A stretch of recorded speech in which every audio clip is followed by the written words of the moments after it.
Bonjour à tous, bienvenue, le sommet de cette première session d'information.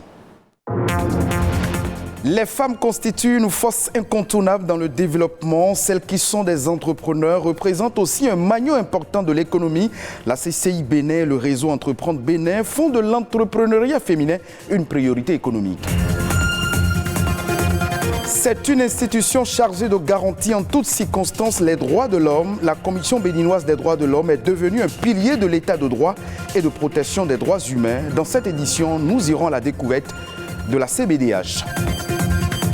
De l'écrivain au lecteur, le livre passe par les soins attentifs de plusieurs corps de métier dont l'édition, un éditeur, un métier qui nécessite des conditions particulières. Un spécialiste en parle dans un instant.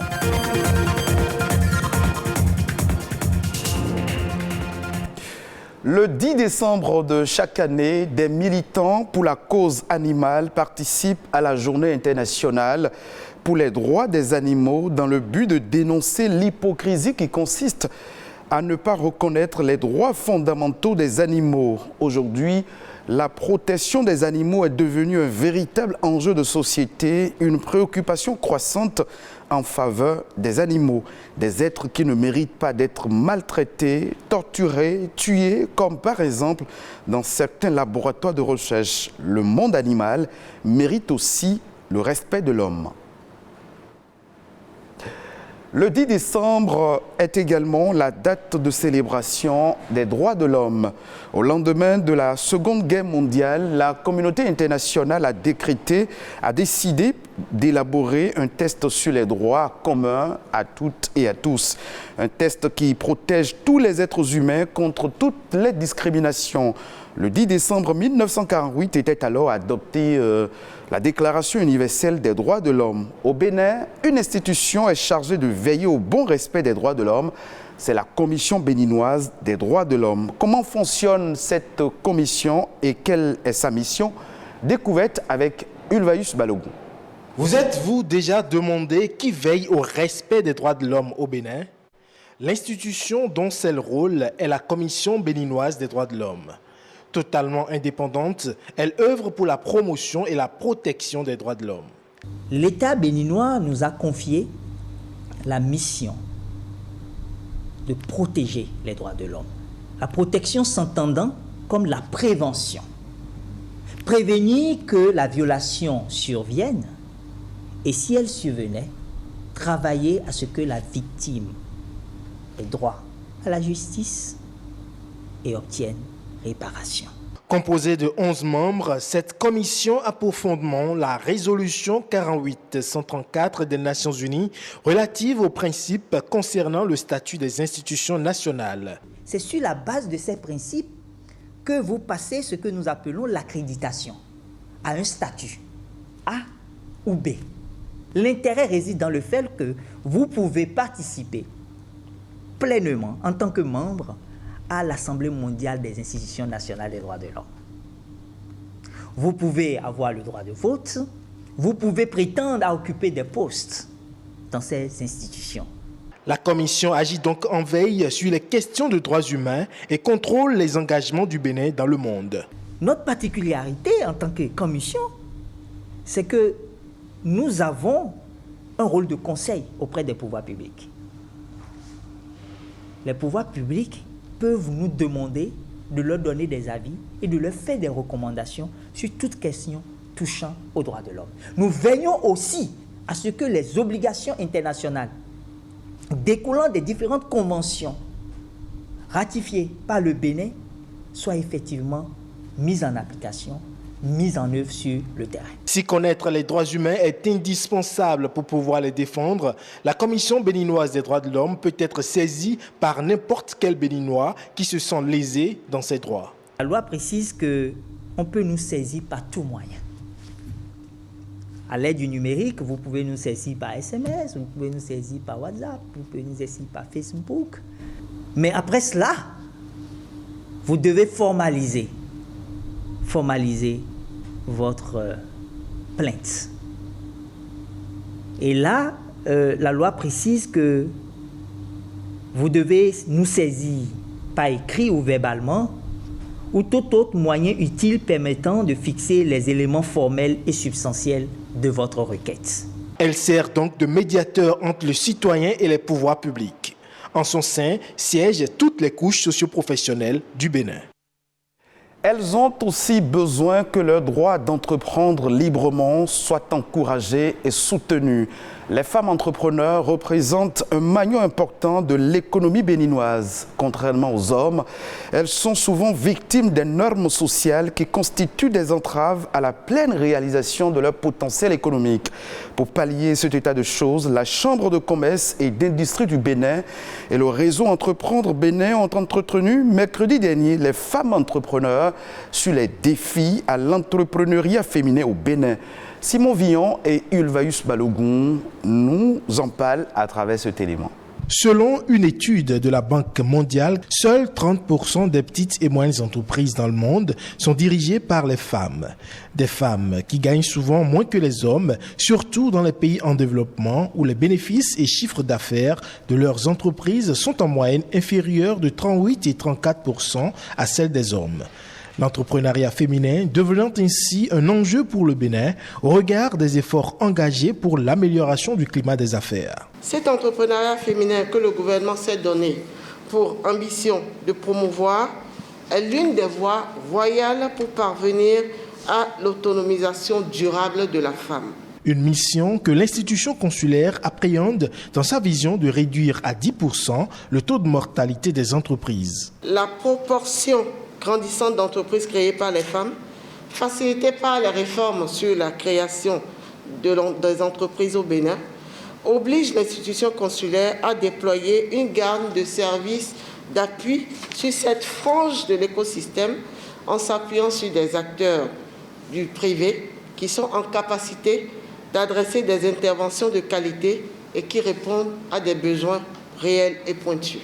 Ainsi, en dépit de son rôle important, l'entrepreneuriat féminin reste confronté à plusieurs défis, dont les droits d'accès limités aux services d'entrepreneuriat, le manque de ressources conseils, l'accès difficile au crédit et l'insuffisance d'outils et d'approches en renforcement de capacités entrepreneuriales adaptées à leur réalité et à leurs besoins. Les femmes, de toute évidence, de façon générale et de façon plus spécifique dans le milieu de l'entrepreneuriat, rencontrent des défis qui ne sont pas les mêmes que ceux rencontrés par les hommes. Donc il est aujourd'hui question de réfléchir sur comment accompagner les femmes entrepreneurs par le dispositif du rêve et aussi par les dispositifs institutionnels établis, qu'elles soient au courant de ce qui se passe à leur endroit et ainsi qu'on puisse partager les informations liées à l'accompagnement des femmes entrepreneurs. Comprendre donc les facteurs qui sous-tendent l'entrepreneuriat féminin permettra de mieux appréhender les politiques publiques de lutte contre la pauvreté afin de garantir aux femmes entrepreneurs une meilleure efficacité et de fait contribuer positivement à la croissance économique du Bénin. Je l'annonçais à l'entame de cette édition, il est un interlocuteur de l'écrivain, le plus proche d'ailleurs. L'éditeur est en quelque sorte un professionnel du livre dont la fonction est d'encadrer la sortie d'un ouvrage en veillant aux différentes étapes de sa conception. Il est considéré à la fois comme un lecteur et un promoteur du livre. Ce travail nécessite un savoir-faire particulier. Anissé Meingbetor est un éditeur. Il parle des compétences à avoir avant de se lancer dans ce secteur.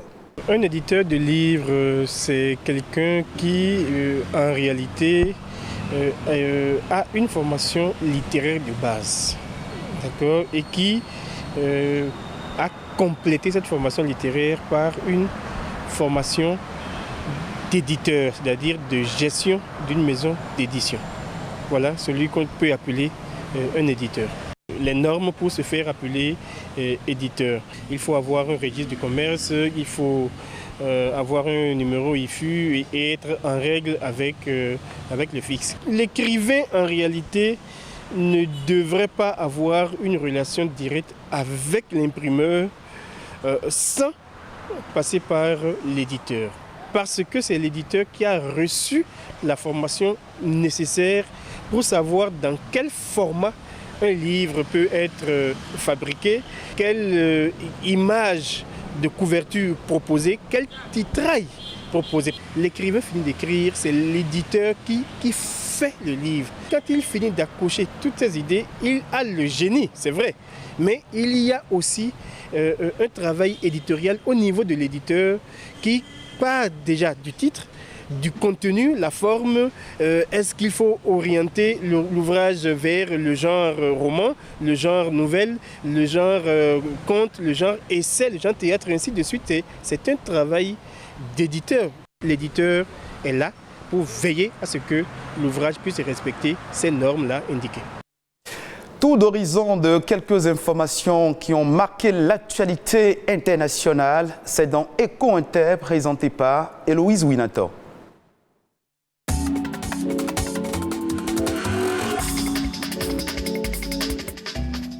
Boom du secteur de l'armement malgré la Covid-19 qui a pourtant fait plonger l'économie mondiale de 3,1%.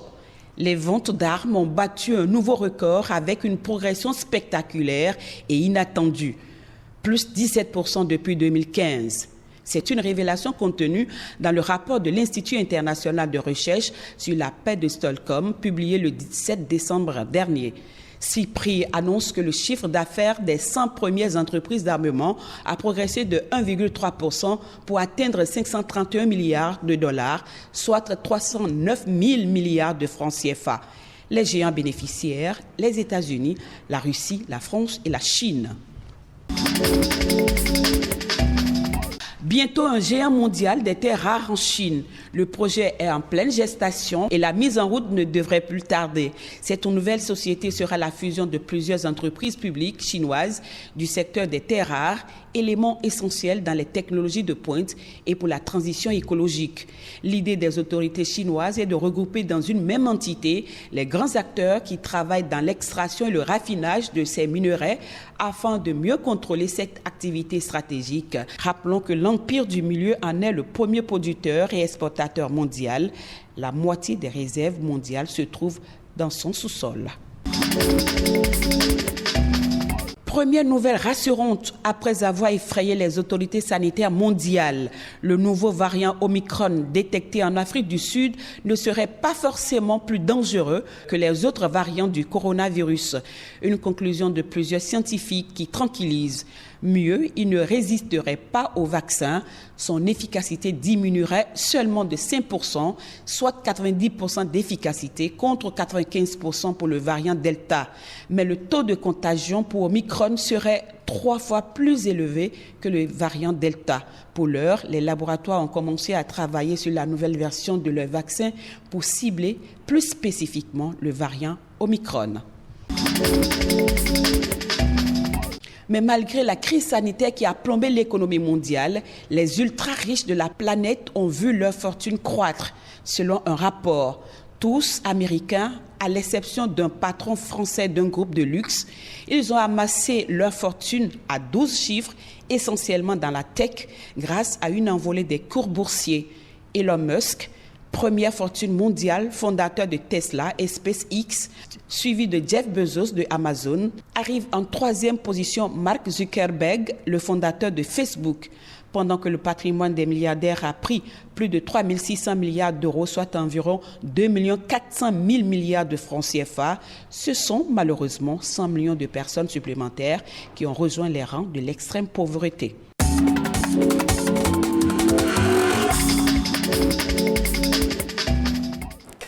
Merci à vous, Héloïse Winato, pour ce condensé de l'actualité internationale. Et c'est ici que se referme ce journal que vous pouvez revoir sur le www.ortb.bj.